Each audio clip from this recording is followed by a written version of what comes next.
Welcome to our channel. Today we how to start team collaboration with Slack step by step clearly. First, visit the Slack website at slack.com. Click on the Get Started button on the home page. You will be prompted to enter your email address.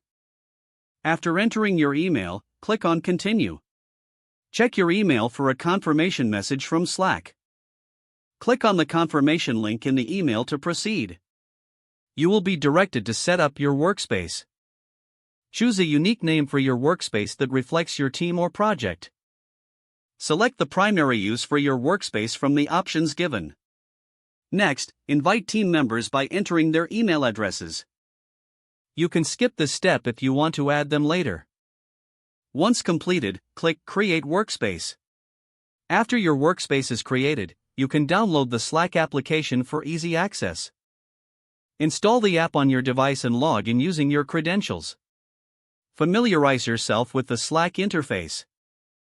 On the left side, you will find the sidebar for channels and direct messages. To create a new channel, click on the plus icon next to Channels. Choose whether the channel will be public or private. Add a relevant name for the channel and a description if desired. Click Create Channel to finalize it. Now, start inviting team members to the channel.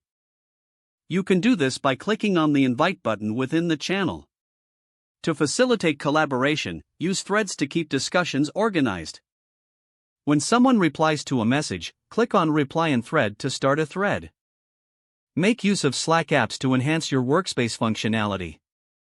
Visit that apps section in the sidebar and browse available integrations. Install apps that suit your team's needs, such as Google Drive or Trello. Encourage team members to use reactions to acknowledge messages. This helps in keeping the chat clear and efficient. Regularly check the Mentions section to stay updated on conversations involving you. Utilize channels for specific projects or topics to improve organization. Don't forget to like this video and subscribe to our channel for more step-by-step tech guides.